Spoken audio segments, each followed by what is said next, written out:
Good morning students. देखो, आज हम लोग जो लास्ट वीडियो में पढ़े थे अजंता की चित्रकला, उसका जो आधा पार्ट बाकी था आज हम लोग उसे पढ़ेंगे। ठीक है, तो चलो हम लोग स्टार्ट करते हैं। अजंता के चित्र निर्माण की विधि संक्षेप में इस प्रकार थी। दीवार में जहाँ चित्रण करना होता था वहाँ का पत्थर टप्पर कर खुरदरा बना दिया जाता था, जिस पर गोबर, पत्थर का चूना और कभी कभी धान की भूसी मिले हुए गारे का लेवा चढ़ाया जाता था। मतलब ये बताया जा रहा था कि अजंता में जो चित्रकला की गई है उसे किस तरह से किया गया है, मतलब वहाँ पे कैसे किया गया है चित्र। यह लेवा चूने के पतले पलस्तर से ढका जाता था और इस पर ज़मीन बांधकर लाल रंग की रेखाओं से चित्र टीपे जाते थे, जिसके बाद रंग भरा जाता था। रंगों की योजना प्रसंगानुकूल चित्ताकर्षक होती थी। मतलब जो चित्र बनता था उसमें जो रंग भरे जाते थे वो बहुत ही आकर्षित होते थे, वो बहुत ही सुंदर लगते थे। आवश्यकता अनुसार उनमें विविधता भी है। यथोचित हल्का साया लगाकर चित्रों के अवयवों में गोलाई, उभार और गहराई दिखाई गई है। वो होता है ना, चित्र में किसी चीज़ को कोई गहरा दिखाया जाता है या फिर उसके बाद किसी चीज़ को लंबा, छोटा, मतलब थोड़ा अलग दिखाने के लिए जिन गहराइयों का इस्तेमाल किया जाता है, उसी तरह से इसमें भी हल्का साया लगाकर, मतलब चित्रकारी का ये एक नमूना है जिसमें गोलाई, उभार, गहराई ये सब को दिखाया गया है। हाथ की मुद्राओं से, आँख की चितवनों से और अंगों की लोच आदि से बहुत से भाव व्यक्त हो जाते हैं। हम लोग बिना कहे भी अपने इशारे से या अपने आव भाव से बहुत कुछ बता सकते हैं। तो वही है, चित्र के माध्यम से बहुत सारे भावों को दिखाया गया जो कि हाथ की मुद्राओं, आँख के चितवनों से किया गया था। पहली गुफा के दालान की समूची दीवार पर लगभग 3.5 मीटर ऊंचा और 2.5 मीटर चौड़ा मार विजय का चित्र अंकित है। मार प्रलोभन, कामदेव, शैतान की सेना भगवान बुद्ध की को घेरे हुए हैं। इस सेना में भगवान को डराने, क्रुद्ध करने, क्षुब्ध तथा लुब्ध करने के लिए भयंकर मूर्तियों से लेकर अनेक कामिनियाँ तक बनी हैं, जो अपने अपने उपायों से भगवान को, जो मध्य में स्थित है, विचलित करने में प्रवृत्त है, किंतु वे सर्वथा आत्मानुरत है। उनके लिए चारों ओर कुछ है ही नहीं या हो ही नहीं रहा है। मतलब इसमें ऐसे भी चित्र बने हुए हैं जो मतलब शैतान की या फिर मतलब जो हमारे अंदर व्याप्त गलत विचारों को दर्शाती है, जिससे हमें जो ये चित्र के माध्यम से बताने की ये कोशिश की गई है कि हमारे अंदर जो बुराइयां व्याप्त है उन्हें हम किस तरह से दूर कर सकते हैं, उसे चित्र के माध्यम से बताया गया कि बहुत सारी ऐसी प्रलोभन, कामना, ये सारी वे जो हमारी गलत इच्छाएं होती हैं वो हमारे अंदर विद्यमान रहती हैं, जिससे हमें अपने आप को दूर करना होता है।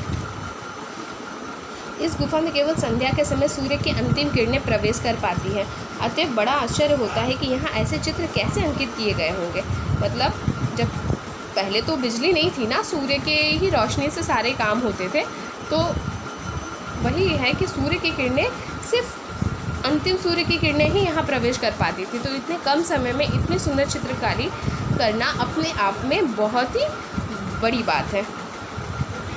चंपीय जातक की कथा है कि बोधिसत्व ने किसी समय नागराज के रूप में जन्म लिया था। संयोगवश वे बंदी होकर काशी के हाट में बेचने के लिए लाए गए थे।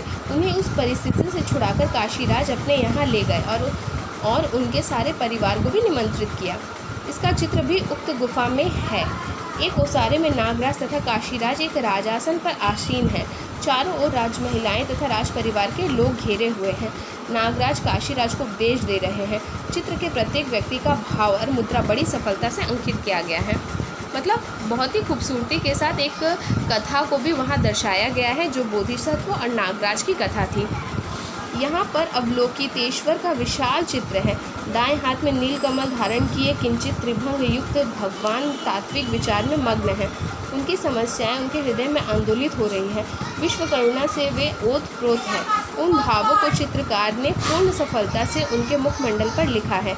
देव सृष्टि, मानव सृष्टि और विशेषतः उनकी अर्धांगिनी यशोधरा पर उनके इन भावों का जो प्रभाव पड़ रहा है वह भी बड़ी कुशलता से दिखाया गया है। मतलब यहाँ एक और अवलोकितेश्वर की विशाल चित्र के बारे में बताया गया है, जो कि जिसमें अनेक भावों को दर्शाया गया है और ये भाव बड़ी ही सुंदरता के साथ चित्र के माध्यम से वहाँ प्रदर्शित किए गए हैं। 16वीं गुफा के 2 चित्र उल्लेखनीय हैं। ठीक है, मतलब इसमें 29 गुफा है, उसका जो 16 नंबर गुफा है उसमें 2 चित्र बनाया गया है। गहरी रात में भगवान बुद्ध गृह त्याग रहे हैं, मतलब आधी रात में भगवान बुद्ध जो है वो अपना घर बार छोड़कर जा रहे हैं। यशोधरा और उनके संग शिशु राहुल सोया हुआ है। पास ही परिचारिकाओं का पर भी निद्रा ने मोहिनी डाल रखी है। इस दृश्य पर एक निगाह डालते हुए बुद्धदेव अंकित किए गए हैं। उस दृष्टि में मोह ममता नहीं, प्रत्युत उनका अंतिम त्याग अंकित है। यही इस कृति का रहस्य है। अब 16वीं गुफा में 2 चित्र बना है, मतलब भगवान बुद्ध जब अपना घर बार त्याग कर अपने संन्यास के तरफ आगे बढ़ रहे थे, तो उस वक्त आधी रात का समय था जब वो अपने पुत्र और अपनी पत्नी को देख रहे हैं, जो लोग की निद्रा में बहुत ही गहरी नींद में सोए हुए हैं। तो उस दृश्य का भी एक चित्र यहाँ पर अंकित किया गया है, जो बहुत ही खूबसूरती के साथ दिखाया गया है। एक स्थान पर मरती हुई राजकुमारी का चित्र है। उसके बचाने के सभी उपाय अवश्यंभावी के आगे व्यर्थ हो गए हैं।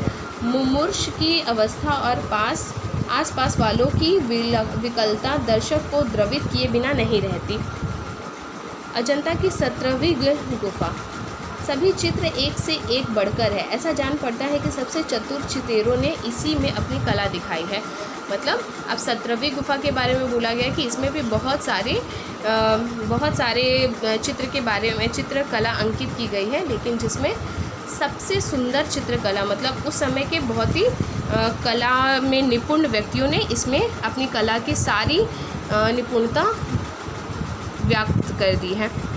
यहाँ पर एक तो माता पुत्र का प्रसिद्ध चित्र है, किंतु इससे चित्र के विषय का आधा ही ज्ञान होता है।